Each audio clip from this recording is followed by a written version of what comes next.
علیه وسلم معجزه ده. تر دې ځې پورې اعجاز د قرآن مونږ بیان. دویم بحث چې دی د قرآن تعریف غرض او موضوع. ګوره یو د قرآن تعریف غرض او موضوع ده، یو د تفسیر تعریف غرض او موضوع ده. د دې دواړو په مابین کې خلط رانه والی. د قرآن تعریف غرض او موضوع ځان ته ذکر کوو او د تفسیر تعریف غرض او موضوع ځان ته ذکر کوو. د قرآن کریم تعریف څه دی؟ ګوره تاسو به په مسلم ثبوت کې ویلي وي او په کافیه کې به ویلي وي. کافیه کې موږ د اسم تعریف داسې کوو کنه، الاسم ما دل على معنى في نفسها غیر مقترن باحد الازمنه الثلاثه. اسم دې ته وایي چې ما دل على معنى في نفسها، په مستقله معنا باندې دلالت کوي او دا مستقله معنی تر ازمنه او ثلاثه پورې مقترن نه دي، دې ته ویل شي اسم. نو اسم دې ته وایي چې ما دل على معنى، په مستقله معنا به دلالت کوي. دا مستقله معنا به خالی نه، دا مستقله معنا به یا کلی وي یا جزئی. کدا مستقله معنا جزئی و دې ته علم شخص وایي، او کدا مستقله معنا کلی و نو یا به واضح په حین د وضع کې تعین د معنا موضوع له کړي وي، او یا به واضح په حین د وضع کې لحاظ د تعین د معنا موضوع له نه کړي. نو کوازی په حین د وضع کې لحاظ د تعین د معنا موضوع له کړي دې ته علم جنس وایي، او کوازی په حین د وضع کې لحاظ د تعین د معنا موضوع له نه کړي دې ته اسم جنس. نو یو علم شخص شو، بل علم جنس شو، بل اسم جنس. من اسم دې ته وایو چې ما دل على معنى في نفسها غیر مقترن باحد الازمنه الثلاثه. بیا دا معنا بخالی نه، دا معنا بیا جزئی وي یا کلی وي. نو که معنا جزئی و دې ته علم شخص وایي، او کدا معنا کلی و نو بیا بخالی نه، یا به واضح په حین د وضع کې لحاظ د تعین د معنا موضوع له کړي یا به نه کړي. نو که واضح په حین د وضع کې لحاظ د تعین د معنا موضوع له کړي دې ته علم جنس وایي، او کنه یو کړي دې ته اسم جنس وایي. ګورې ورونو دا تعریف چې دی دا د علم جنس او د اسم جنس لپاره د دې معنا کلی ده، او د علم شخص لپاره تعریف نه. اسماء د کتبو چې په مسلم ثبوت کې وایي چې دا د قبیلې د اعلام الاجناس نه دي او که د اعلام الاشخاص نه دي. دا په مسلم ثبوت کې ویلې وي چې د کتاب نوم لکه شریف جامی کافیه علم شخص دی که علم جنس دی. نو مذهب تحقیق پکې دا د ټول مسلم ثبوت درته نه ګرځوم، خو تحقیق مذهب دا ذکر کړی چې دا علم شخص دی. مذهب تحقیق دا دی چې اسم د کتاب څه شوی علم شخص، او د علم شخص لپاره تعریف نه. تاسو چې نحو امیر نه را شروع کړی دا او تر بخاری پورې کتابونه وایي چېرته د نحو امیر تعریف کړی دی چې د نحو امیر څه تعریف دی، د کافیې څه تعریف دی، د شریف جامی څه تعریف دی. د علم تعریف خو کوئ، د نحوی تعریف خو کوئ، خو د دې نحو امیر تعریف خو نه کوئ کنه. د صرف بوهایي تعریف نه کوئ، د میزان صرف تعریف نه کوئ، د شریف جامی تعریف هم چرته نه دی کړی، د صحیح البخاری تعریف هم نه دی کړی. یو علم الحدیث دی، حدیث او علم الحدیث دا غي تعریف خو کوو، او د صحیح البخاری تعریف نه کوو. نو د قرآن تعریف هم نشته. قرآن علم شخص. تلویح التوزیع کې وایي چې د اعلام الاشخاص لپاره تعریف نه. تاسو به د تفاسیر په دورو کې د قرآن تعریفونه کوئ، خو دې نقطې ته به پکې متوجه نه یې چې قرآن علم شخص دی او د علم شخص لپاره تعریف نه وي.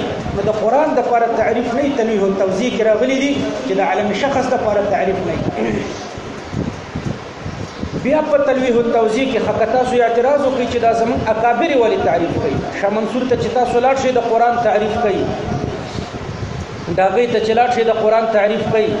دا رنګي دا لوی لوی مراکز ته چې تاسو د قرآن د دورو د فارزینو د قرآن تعریف درته ذکر کوي. دا زمون اکابر د قرآن تعریف ولی. قرآن په عالم شخص دی. نو ګوره تلویح کې به ورته وایي چې کله عالم شخص د دې معنا خو جزئی ده، خو چې متصوره شي بوجه کلی نو به تعریف ممکن دی. نو قرآن عالم شخص دی، معنی جزئی ده، خو چې متصوره شي بوجه کلی نو بیا روح المانی لیکلی او صاحب التلویح هم لیکلی دي چې بیا ورته تعریف ممکن دی. نو دلته به متصور کو بوجه کلی او تعریف موضوع او غرض به ورته ذکر کړو. نو ګوره د قرآن کریم د لپاره به تعریف داسې وکړو کتاب انزلناه الیک مبارک لیدبروا آیاته ولیتذکر اولو الالباب. دا د قرآن کریم د لپاره تعریف دی. د قرآن تعریف الله پاک په خپل ذکر کوي. کتاب انزلناه، دا یو کتاب دی. انزلناه الله پاک فرمایي چې ما نازل کړی دی. کتاب انزلناه، انزلناه په دې کې ټول آسماني کتابونه داخل دي. ټول آسماني کتابونه الله پاک نازل کړي دي. مبارکون په دې کې ټول کتابونه الله پاک نازل کړي. مبارکون ټول د برکت والا کتابونه دي، آسماني کتابونه. ولیدبروا آیاته، دا ضمیر امتیانو د محمد صلی الله علیه وسلم تراجع ده. دی به د نورو کتابونو نه ما به الامتیاز ده. لیدبروا آیاته ولیتذکر اولو الالباب. دا د قرآن د لپاره تعریف ده. موضوع د قرآن کریم تاسو به اوریدلی. موضوع د قرآن تاسو څه اوریدلی ده؟ التوحید. دا اوریدلی کنه؟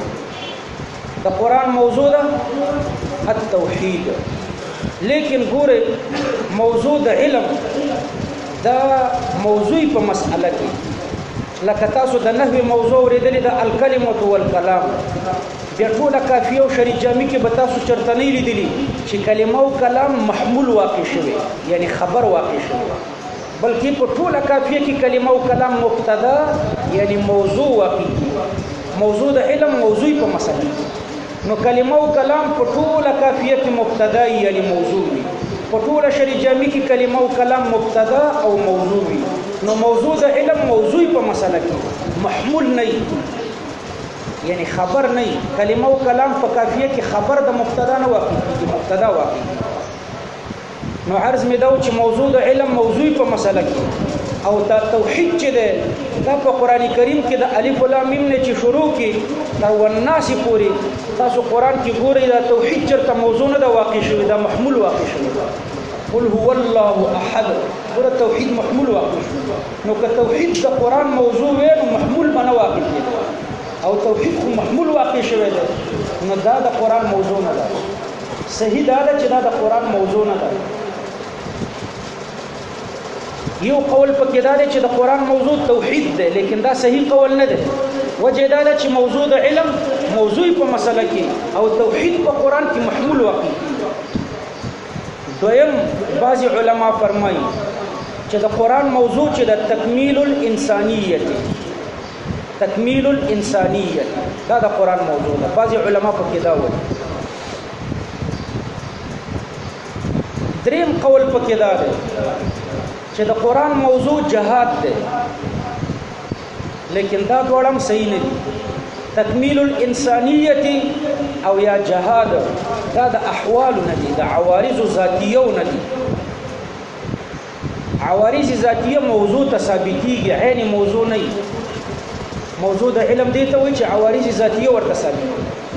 نو تکمیل الانسانیت دا موضوع نه ده، بلکې دا د احوالو د قرآن نه ده. او جهاد هم موضوع نه ده، بلکې دا د احوالو د قرآن نه ده. نو موضوع د قرآن الانسان المکلف بالشرائع، صحیح قول پکې دا ده چې د قرآن د لپاره موضوع الانسان المکلف بالشرائع.